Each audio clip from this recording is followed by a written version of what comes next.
Assalamualaikum warahmatullahi wabarakatuh.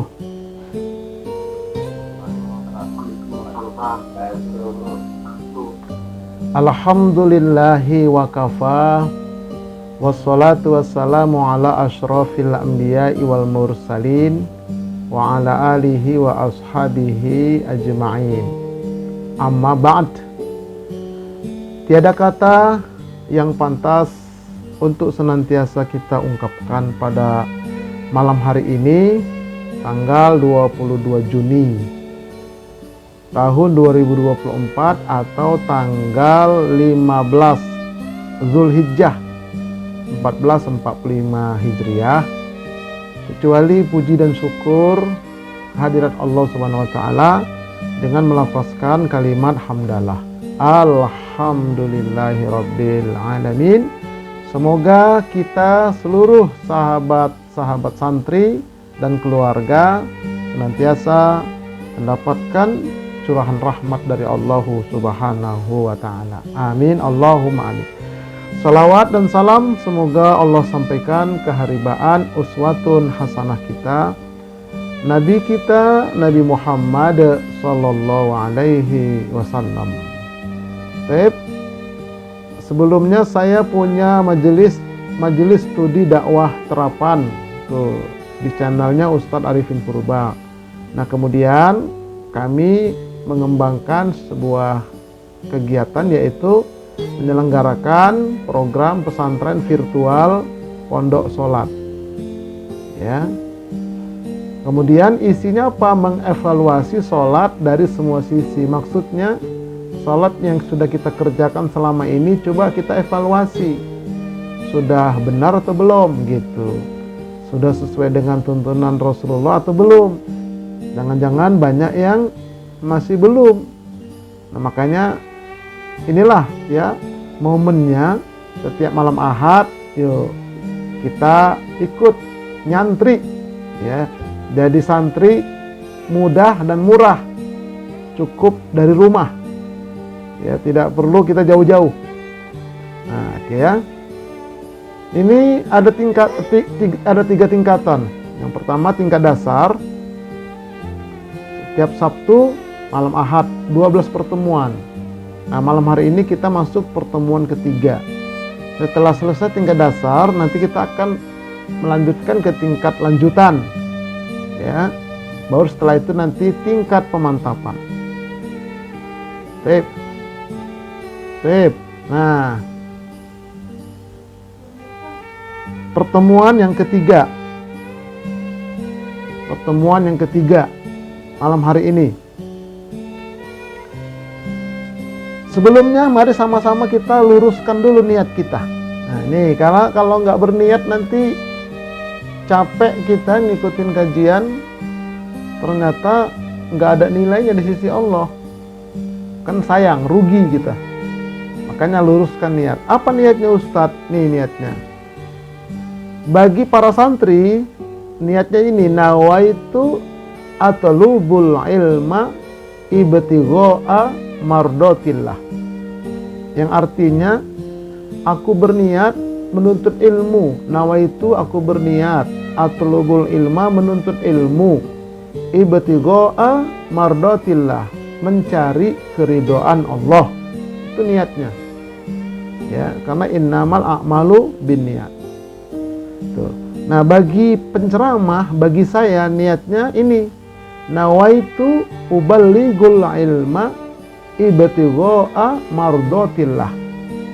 Aku berniat menyampaikan ilmu, mencari keridhaan Allah. Nah, baru dapat pahala dia. Ya. Jadi kata Nabi, balighu anni walau ayat, sampaikan daripadaku walau satu ayat. Itu niat saya. Kalau para santri, thalabul ilmi faridotun, menuntut ilmu kewajiban. Makanya niatnya nawaitu atlubul ilma. Nanti di akhirat banyak amal ternyata jadi patung. Manusia protes. Kata Allah, kamu beramal tidak berniat, makanya amalanmu menjadi patung. Makanya supaya tidak menjadi patung amalan kita di akhirat, yuk kita luruskan niat. Sambil ambil posisi. Sambil minum, siapkan makanan masing-masing, tapi ya minum masing-masing. Yang mau dikonekkan ke TV mengaji sama keluarga, silahkan, santai aja kita. Baik ya, mulai. Hidup ini ada dua jalan pilihan yang Allah berikan, ada jalan ke surga, ada jalan ke neraka. Nah, kita sekarang ini sedang berusaha menuju ke jalan surga. Wa man salaka tariqan yaltalmisu fihi ilman sahalallahu lahu bihi tariqan ilal jannah. Barang siapa menempuh jalan untuk mencari ilmu, maka Allah akan memudahkan jalan ke surga baginya. Nah, jadi kita ini mencari ilmu lewat online, lewat Zoom, bisa juga lewat offline, kajian langsung, silakan. Tapi ini kita lewat Zoom kali ini. Maka setiap malam Ahad usahakan, niatkan, wakafkan. Kalau sudah saya wakafkan insya Allah diri saya, setiap malam Ahad saya tidak kemana-mana dan tidak ceramah kemana-mana. Khusus saya di depan laptop, yaitu memandu seluruh para santri-santri kita. Untuk apa? Untuk mengkaji ilmu Allah ini, supaya mudah kita, mudah keluarga kita dimasukkan ke surga. Insya Allah nanti kita masuk surga bersama-sama. Amin. Allahumma amin. Baik. Makanya kita harus terus berusaha memperbaiki keislaman kita dengan belajar. Ya, kita harus terus berusaha memperbaiki keislaman kita dengan belajar. Nggak cukup kita ibadah, rajin, sholat, tiap hari ke masjid, tapi nggak pernah belajar, itu ditolak. Sudah kita sampaikan itu pada pertemuan pertama. Nah, nanti pertemuan pertama, pertemuan kedua, pertemuan ketiga nanti saya upload di YouTube. Boleh nanti ditonton lagi. Nanti saya kirimkan video YouTube-nya insya Allah. Ya. Jadi kita harus belajar supaya apa? Ya, supaya berkualitas amal ibadah kita. Baik. Disebutkan dalam hadis bersumber dari Abu Hurairah, telah bersabda Rasulullah sallallahu alaihi wasallam, "Idza ahsana ahadukum islamahu fakulu hasanatin ya'maluha tuktabu bi asyri amsalha ila sab'ami'ati dhi'fin wa kullu sayyi'atin ya'maluha tuktabu bi mithliha hatta yalqallaha." Artinya dari Abu Hurairah bahwa Rasulullah sallallahu alaihi wasallam bersabda, apabila salah seorang dari kalian memperbagus Islamnya dengan belajar, maka setiap kebaikan yang dia kerjakan akan dicatat 10 kali semisalnya hingga 700 kali lipat.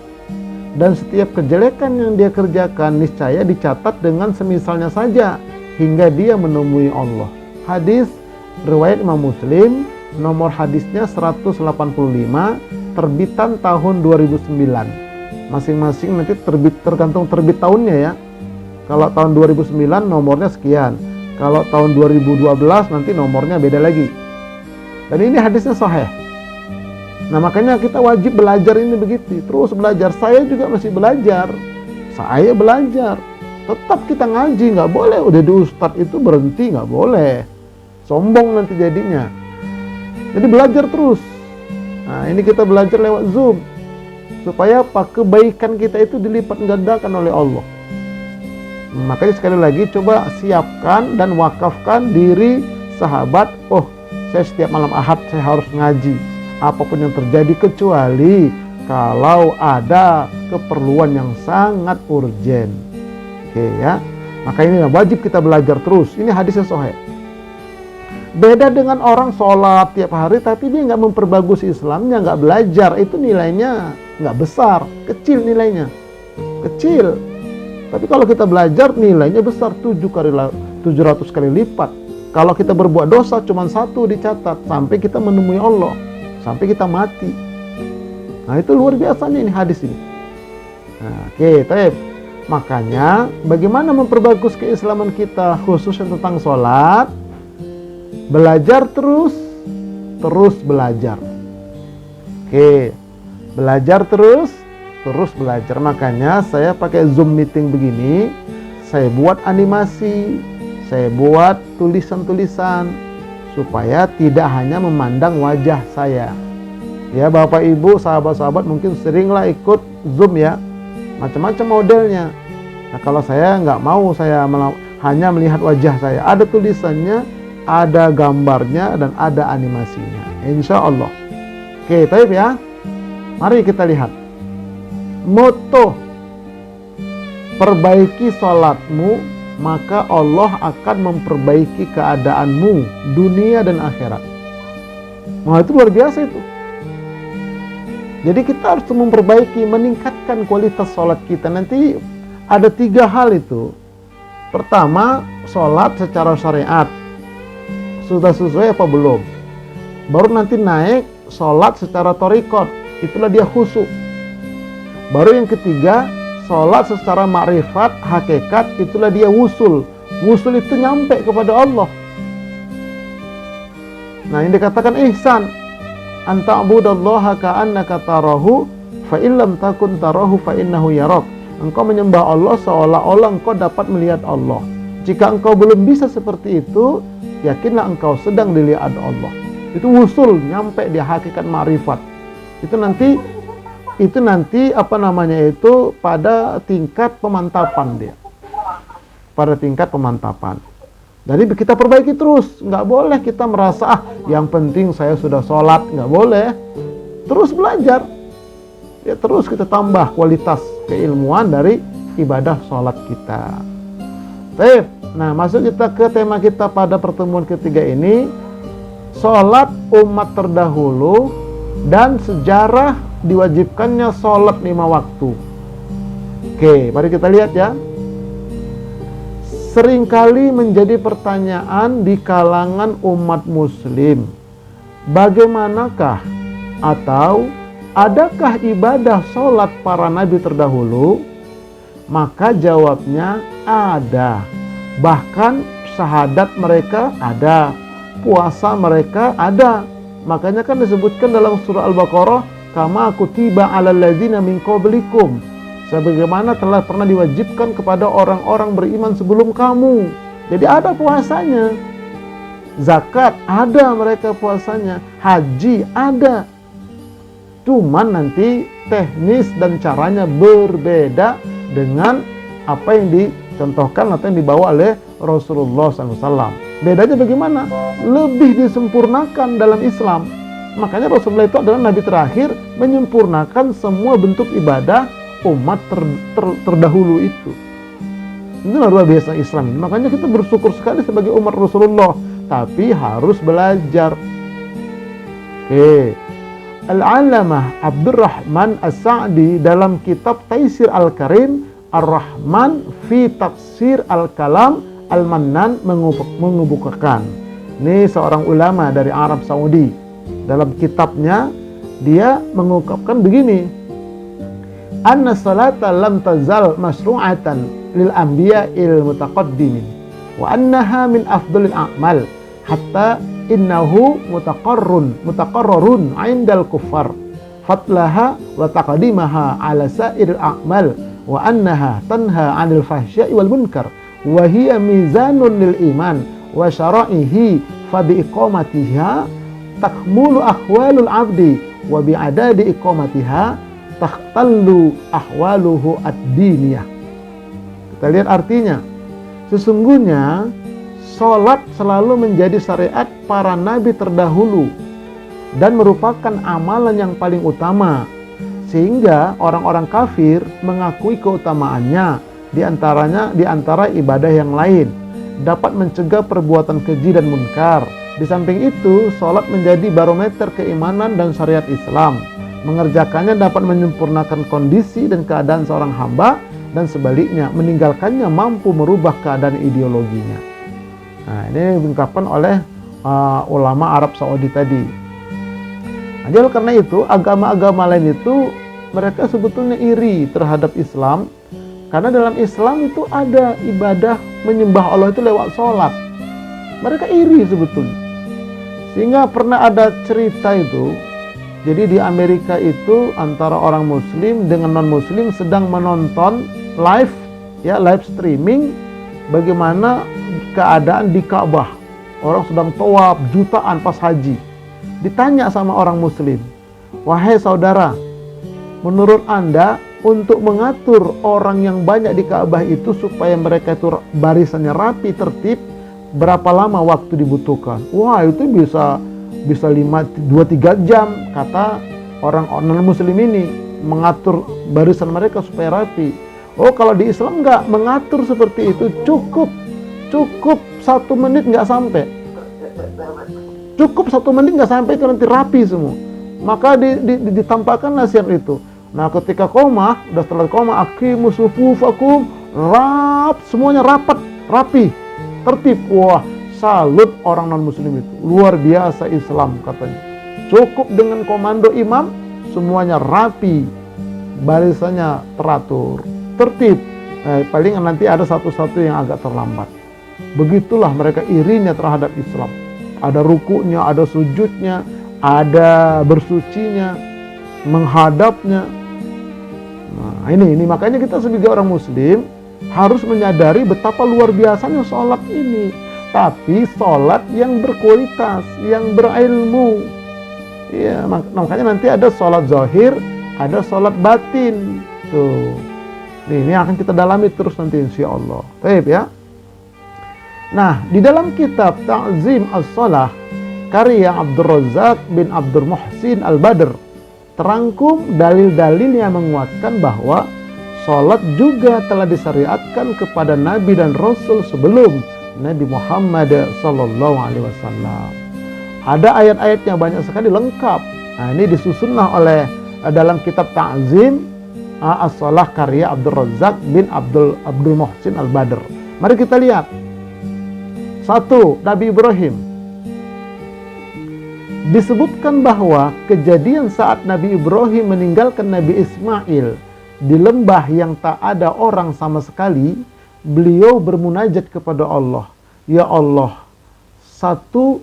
yang salah satu munajatnya adalah berharap kepada Allah agar kelak keturunannya mendirikan sholat.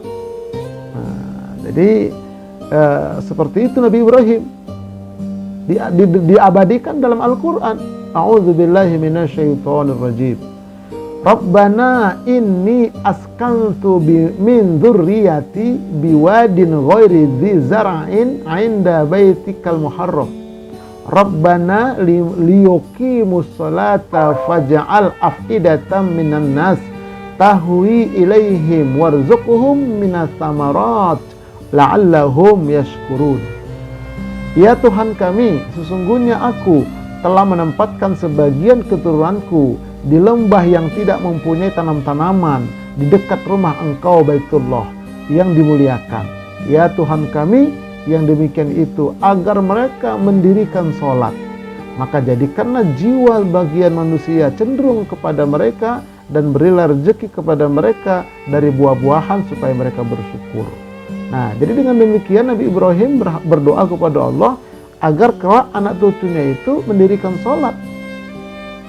Nah, jadi Nabi Ibrahim juga sudah punya sholat, sudah mengamalkan sholat. Nah, tinggal lagi caranya berbeda. Dan tidak ada kewajiban bagi kita untuk mengetahui bagaimana sih cara sholat Nabi terdahulu, tidak ada kewajiban.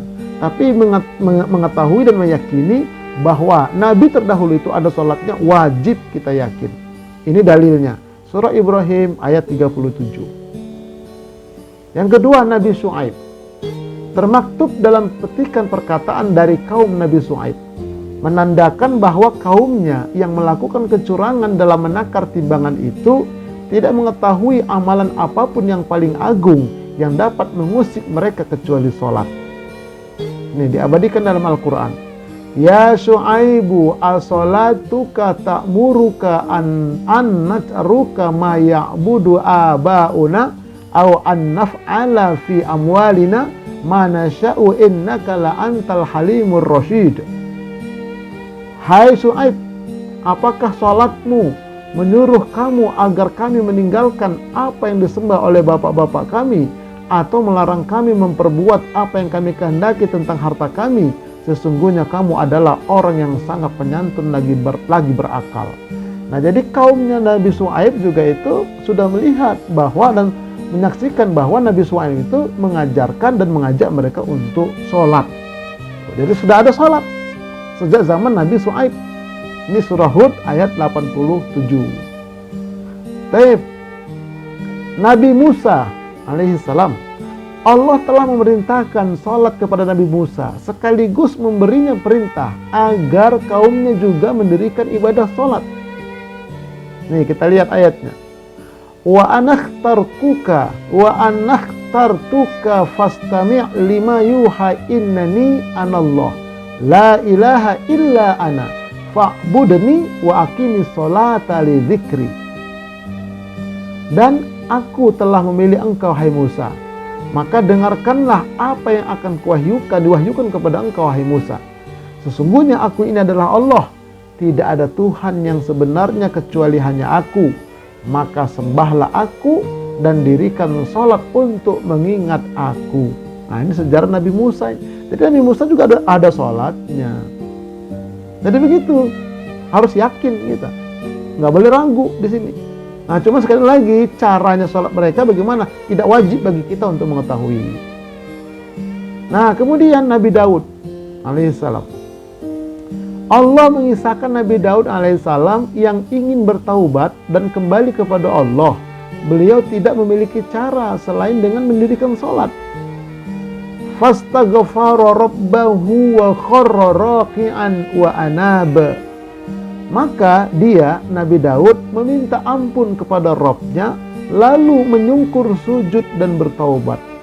Nah, rukuk dan sujud dan bertaubat. Artinya apa? Sholat. Udah ada sholat Nabi Daud. Nah, kemudian yang kelima, Nabi Sulaiman. Dikisahkan bahwa Nabi Sulaiman alaihissalam yang terlambat menunaikan sholat asar karena fokus pada kuda-kuda beliau. Kemudian beliau menyesali hal tersebut. Nah, ini jadi asik dengan kuda-kudanya yang kuat, yang cepat. Ini disebutkan dalam Al-Quran. إِذْ عُرِضَ عَلَيْهِ بِالْعَشِيِّ الصَّافِنَاتِ الْجِيَادِ فَقَالَ إِنِّي أَحْبَبْتُ حُبَّ الْخَيْرِ عَنْ ذِكْرِ رَبِّي حَتَّى تَوَارَتْ بِالْحِجَابِ رُدُّهَا عَلَيَّ فَطَفِقَ مَسْحًا بِالسُّوقِ وَالْأَعْنَاقِ. Ingatlah ketika dipertunjukkan kepada Sulaiman kuda-kuda yang tenang di waktu berhenti dan cepat berlari pada waktu sore, maka ia berkata, sesungguhnya aku menyukai kesenangan terhadap barang yang baik kuda ini hingga melelehkan aku dari mengingat Allah, yaitu sholat, sampai kuda itu tertutup dari pandangannya. Ia berkata, bawalah kuda-kuda itu kembali kepadaku. Lalu ia menebas kaki kuda itu dan leher kuda itu. Gara-gara kau aku lupa sholat asar, dipotong semua itu kuda-kudanya. Nah, ini sejarah Nabi Sulaiman.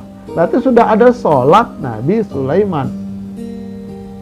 Oke, seperti itu. Surah Sad ayat 30 sampai 33. Nah, begitu juga Nabi Zakaria.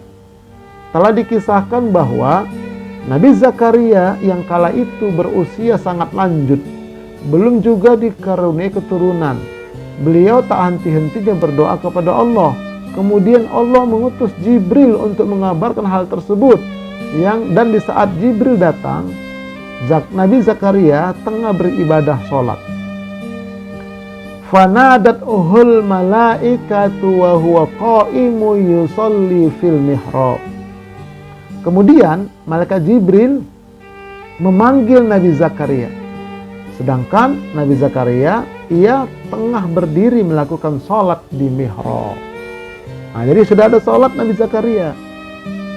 Nah, oke ya, toib. Nah, kemudian Nabi Isa alaihi salam. Dikisahkan bahwa Nabi Isa sewaktu bayi sudah diberi mukjizat oleh Allah. Beliau dapat berbicara sendiri, merespon tudingan kasar Bani Israel yang memfitnah ibunya pezina. Jadi Nabi Isa ini sudah bisa bicara sejak masih kecil, masih dalam buayan, baru beberapa hari lahir. Yang orang-orang Israel menuduh bahwa Siti Maryam itu berzina, maka Nabi Isa ngomong ketika itu. Oke. Wa ja'alani mubarakan aina ma kuntu wa awsani bis shalah wa zakah ma dumtu hayya. Dan dia jadikan aku seorang yang diberkati di mana saja aku berada. Dan dia memerintahkan kepadaku mendirikan sholat dan menunaikan zakat selama aku hidup. Nah, jadi zaman Nabi Isa juga sudah ada zakat, sudah ada sholat. Nah, jadi inilah hamba-hamba Allah. Sejak Nabi Adam, Nabi Idris, terus sampai Nabi Isa, itu sebutnya Islam. Ibadah sholatnya ada, syahadatnya ada, puasanya ada, zakatnya ada, bahkan hajinya pun ada. Cuman begitu nabi-nabi tersebut wafat, maka orang-orang pengikut-pengikutnya itu sebagian menyelewengkan ajaran para nabi tersebut. Itu yang jadi masalah. Makanya ketika Rasulullah diutus, semua agama itu sudah kadaluarsa, maka wajib mengikuti agama Islam. Tuh. Nah, agama Islam ini dijaga oleh Allah sampai hari kiamat. Meskipun ada di dalam Islam ini yang menyimpang, yang sesat, kata Nabi 73 golongan. 72 terancam neraka. Satu yang akan masuk ke dalam surga, yaitu Ahlus Sunnah wal Jamaah. Cuman masalahnya, semua mengaku Ahlus Sunnah. Nah, itu nanti kapan-kapan kita kaji insya Allah. Ya. Nah, sekarang barulah sholat yang diwajibkan kepada Rasulullah untuk kita umat Islam. Sholat ini, perintah sholat ini terjadi ketika peristiwa Isra wal Mi'raj Nabi kita Muhammad Sallallahu Alaihi Wasallam. Nah, ini kita lihat sejarah, ya, sejarah diwajibkannya sholat 5 waktu itu. Bagaimana sih prosesnya? Kita harus tahu, ya. Jadi, nih, ini ilustrasi dulu kita lihat. Yang paling bawah itu adalah bumi, ya. Bumi berserta dengan bintang-bintang, kemudian planet-planet. Yang tampak itu bulan, itu semua berada di kolong langit pertama. Sampai itu ruangan hitam yang kalau kita lihat videonya itu di YouTube, itu semua berada di kolong langit pertama. Nah, kemudian di atas langit pertama itu ada kolong langit kedua. Di kolong langit kedua juga ada bumi, matahari, bintang, planet seperti di kolong langit pertama. Terus sampai langit ketujuh. Seperti itu. Makanya 7 lapis langit dan bumi-buminya. Bukan 7 lapis langit dan 7 lapis bumi. Bukan. 7 lapis langit dan bumi-buminya masing-masing. Begitu kuasanya Allah itu. Alam semesta itu. Nah, makanya Allah berfirman, wa banaina fauqakum sab'an shidada, dan kami bangun di atas kamu 7 lapis langit yang kokoh. Ini nanti kaitan dengan Isra Mi'raj, menjemput sholat, ya. Nah, ini harus kita pahami dulu ini, bahwa di atas kita ada 7 lapis langit. Ustadz, di bawah sana apa ada langit lagi? Mungkin ada. Langit di bawah kita mungkin ada. Berapa lapis? Nggak tahu kita. Walau alam. Karena nggak ada batas alam semesta ini. Baik, ya. Nah, kemudian di kolong langit itulah tinggal para nabi sebelum Nabi kita Muhammad SAW. Disebutkan dalam hadis riwayat Imam Muslim. Wa futihatis sama'u fakanat abwaba, dan dibukakanlah pintu langit itu lalu terbuka pintunya. Jadi langit itu ada pintunya, pintu langit pertama, pintu langit kedua, dan seterusnya.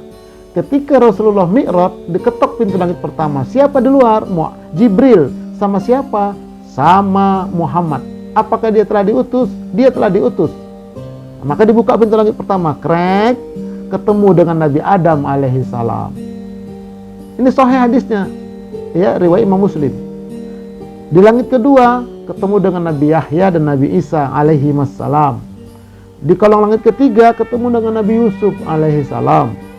Langit keempat Nabi Idris, langit kelima Nabi Harun, langit keenam Nabi Musa, langit ketujuh Nabi Ibrahim alaihi wassalam. Itu sahih hadisnya. Jarak langit pertama ke langit kedua itu 500 tahun perjalanan manusia dengan menggunakan kendaraan yang paling cepat yang dimiliki oleh manusia. Begitu disebutkan dalam hadis. Jauh itu langit pertama ke langit kedua. Makanya kamu gak bisa menembus, kata Allah. Ya, kamu gak bisa menembus kecuali dengan sultan. dengan kemampuan bagaimana kemampuan. Tuh, ya, ini apakah sudah sampai Sidratul Muntaha? Belum. Kita lihat lagi 7 lapis langit tadi di bawah. Nah, di atasnya ada aras. Aras itu 9 lapis. Lapis pertama aras, kedua, ketiga, keempat, kelima, keenam, ketujuh, kedelapan, kesembilan. Jadi aras itu 9 lapis. Di atas 7 lapis langit. Sudah sampai Sidratul Muntaha? Belum. Luar biasa hamba-hamba Allah. Jarak aras pertama ke aras kedua jaraknya 7 kali kiamat. Ustadz udah pernah kiamat? Sudah. Buktinya Allah cerita, kiamat itu begini, surga begini. Sudah ada surga, sudah neraka, sudah. Untuk siapa? Untuk episode sebelum kita. Kita nggak tahu episode keberapa kita ini. Nanti 7 lapis langit dan bumi-buminya itu hancur, kecuali aras. Setelah hancur, diadililah mereka dibawa ke aras di padang mahsyar. Nanti Allah ciptakan lagi 7 lapis langit dan bumi-buminya episode yang baru lagi. Diutus Nabi Adam episode yang baru lagi. Nabi Adam kita itu dalam satu keterangan, itu Nabi Adam yang ke-10.000. Nabi Muhammad yang ke-10.000. Masya Allah. Berarti kita kecil sekali hamba-hamba Allah. Nah makanya 9 lapis malaikat ini, aras ini digendong oleh 8 malaikat. Wal malaku ala arjaiha wa yahmilu arsya rabbika fawqahum yawma idzin thamaniyah. Tuh ya. Jadi ada 8 malaikat digendong begitu. Nah, mari kita lihat ilustrasinya. Ini bumi. Di atas bumi ada 7 lapis langit. Di atas 7 lapis langit ada 9 lapis aras. Nah, di atas aras itulah ada Sidratul Muntaha. Berapa jauhnya Ustaz? Wallahu a'lam. Tapi Nabi Muhammad sampai ke sana. Kenapa? Memang ada malaikat yang cepat sekali.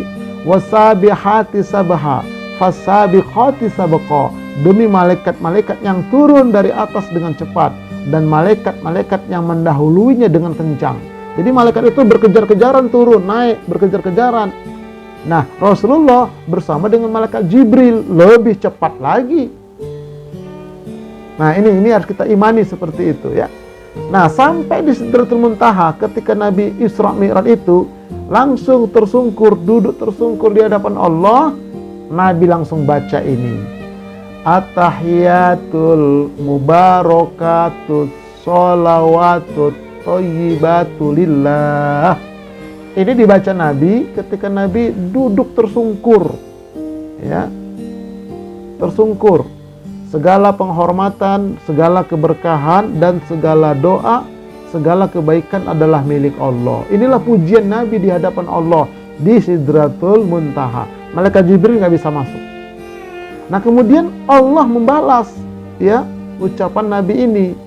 Assalamu alayka ayyuhan nabiyyu wa rahmatullahi wa barakatuh. Keselamatan terlimpah kepada engkau wahai Nabi Muhammad dan juga rahmat Allah dan berkahnya. Inilah salawat Allah kepada Nabi. Jadi innallaha wa malaikatahu yusholluna 'alan nabi. Sesungguhnya Allah dan malaikat bersalawat kepada Nabi. Bagaimana salawatnya Allah? Ini salawatnya Allah. Anugerah. Salawatnya malaikat ya banyak. Di antaranya salawat Jibril. Nah, setelah Allah memberikan anugerah yang besar kepada Rasulullah, Rasulullah tidak mau senang sendiri. Rasulullah melanjutkan, Assalamu alayna wa ala ibadillahi sholihin. Keselamatan juga atas kami dan atas hamba-hamba Allah yang soleh. Hadis riwayat Imam Bukhari dan Muslim. Jadi maksudnya kami di sini siapa? Malaikat Jibril, malaikat yang lain-lain yang mendampingi Nabi. Kemudian hamba-hamba yang soleh mendapatkan anugerah dari Allah atas penyertaan doa dari Rasulullah SAW. Jadi Rasulullah itu pemimpin yang tidak mau menang sendiri. Dia mikirin umat, memikirin orang lain. Makanya dia baca ini Assalamu alayna wa ala ibadillahi sholihin. Dijadikanlah ini bacaan tahiyat awal dan tahiyat akhir. Makanya sahabat-sahabat santri, ketika nanti kita membaca ini dalam sholat kita, bayangkanlah inilah ucapan Nabi kepada Allah. Inilah ucapan Allah kepada Nabi. Dan inilah permintaan Nabi kepada Allah. Bayangkan. Seperti itu. Supaya khusyuk salat kita. Oke, tapi ya ini hadis yang sahih. Oke, nah jadi asyhadu alla ilaha illallah wa asyhadu anna muhammadar rasulullah itu beda lagi, itu bukan hadis. Hadisnya ini dia. Hadisnya ini kaitannya dengan Isra Mi'raj. Oke, baik. Nah, baru kita lihat pada saat di Sidratul Muntaha, Nabi mau pulang ini, dikasihlah oleh-oleh, sholat oleh Allah.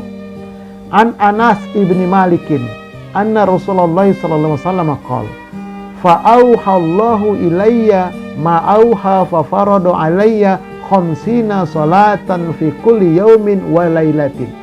Saya bacakan hadis ini ingin mendapatkan tabaruk kepada Rasulullah. Jadi para sahabat santri juga mengikuti membaca dalam kolbunya. Supaya apa? Mendapat berkah dari hadis Nabi. Nih, maka Allah mewahyukan kepadaku apa yang dia wahyukan, yaitu Allah mewajibkan kepadaku 50 sholat sehari semalam. Ini awalnya 50 waktu. Nih Muhammad, bawa pulang untuk kamu dan umatmu, bawalah sholat ini 50 waktu. Dibawa sama Nabi, turun dari Sidratul Muntaha, turun ke Aras, turun ke langit. Langit ke-7 ketemu Nabi Ibrahim, langit ke-6 ketemu Nabi Musa. Nabi Musa menegur pada saat turun di langit ke-6. Fanazaltu ila Musa sallallahu alaihi wasallam faqala ma farada rabbuka ala ummatika qultu khamsina salatan qala irji' ila rabbika fa'as'alhu at-takhfifa fa inna ummataka la tutiquna dzalika fa inni qad balautu bani Israil wa khabartuhum. Kemudian saya turun menemui Nabi Musa di langit ke-6. Lalu dia bertanya, apa yang diwajibkan Tuhanmu atas engkau, wahai Muhammad? Saya menjawab, 50 sholat. Nabi Musa berkata, kembalilah kepada Tuhanmu dan mintalah keringanan, karena sesungguhnya umatmu tidak akan mampu mengerjakannya. Saya telah menguji dan mencoba Bani Israel, dan ternyata mereka terlalu lemah untuk menanggung tugas berat. Tuh, apalagi umatmu 50 waktu sehari semalam gak bakal mampu. Kembali lagi Rasulullah menemui Allah. Qala faraja'tu ila rabbi faqultu ya rabbi khaffif ala ummati fahatta anni khamsan faraja'tu ila Musa faqultu hatta anni khamsan qala inna ummataka la tutiquna dzalika farji' ila rabbika fa azhalhu takhfif. Nabi Muhammad SAW berkata, aku kembali kepada Tuhanku. Seraya berkata, wahai Tuhanku, ringankanlah untuk umatku. Maka dikurangilah dariku 5 sholat, jadi 45. Kemudian saya kembali kepada Musa dan berkata, Allah mengurangi untukku 5 sholat. Dia berkata, sesungguhnya umatmu tidak akan mampu mengerjakannya Muhammad. Maka kembalilah kepada Tuhanmu, minta lagi keringanan. Balik lagi Nabi. Ya.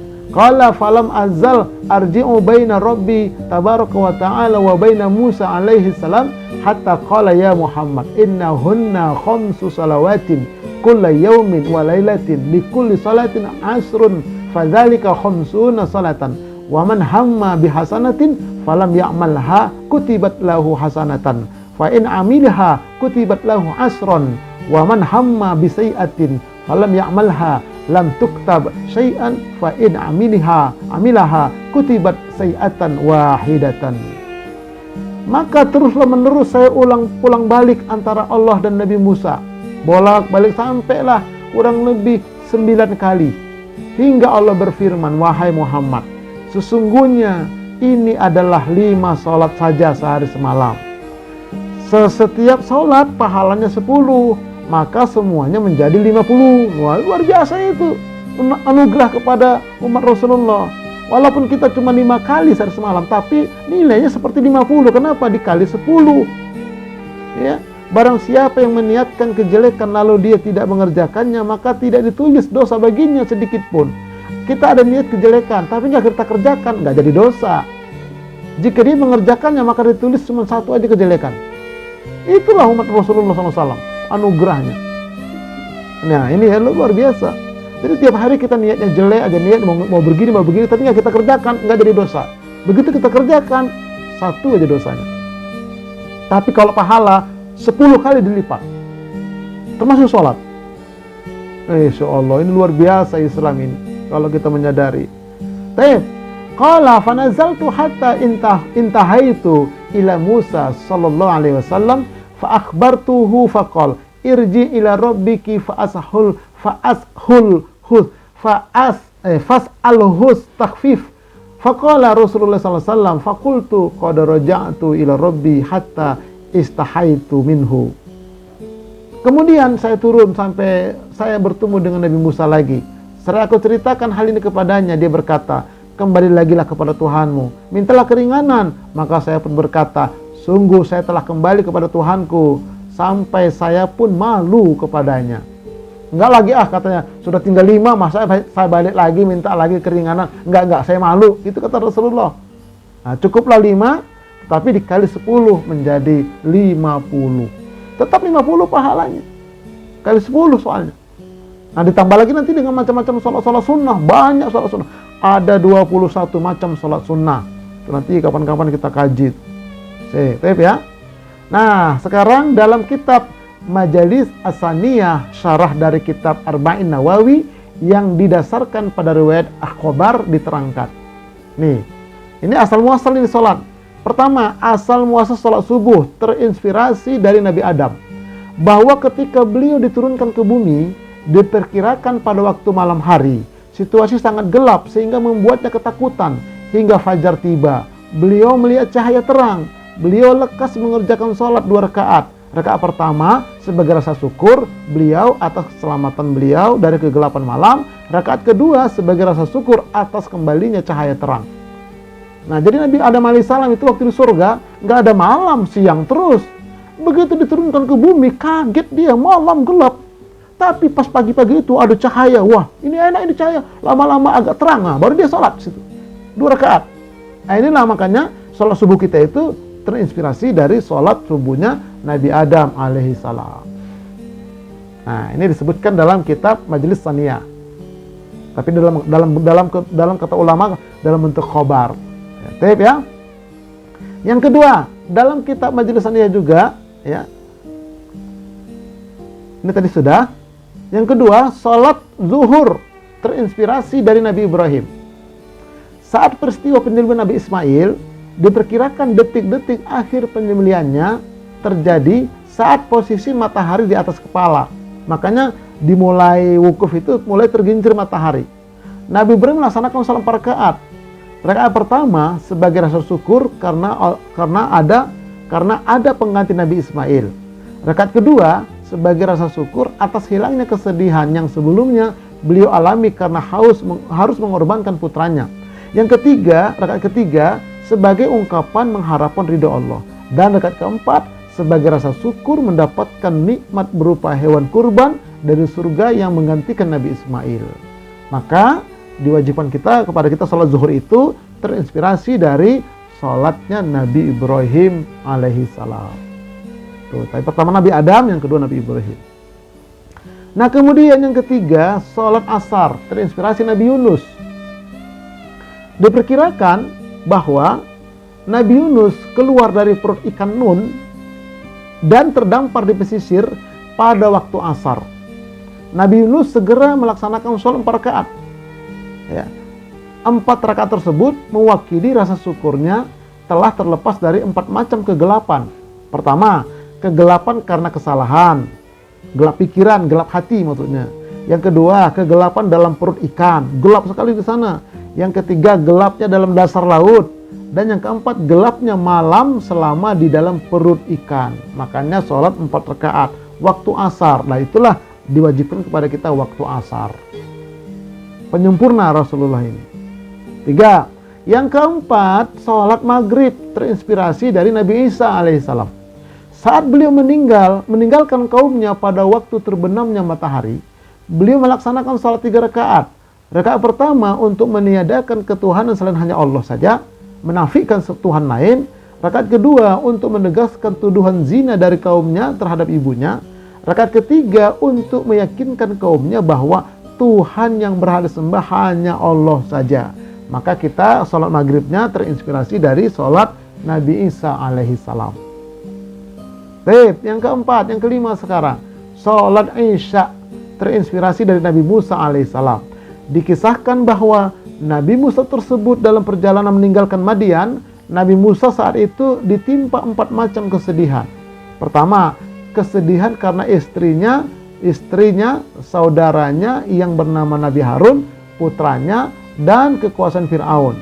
Allah menyelamatkan Nabi Musa pada waktu Isya sebagai rasa syukur atas hilangnya kesedihan. Beliau melakukan sholat 4 rakaat di waktu Isya. Inilah makanya diwajibkan kepada kita, sholat Isya itu terinspirasi dari sholatnya Nabi Musa alaihissalam. Jadi jelas insya Allah.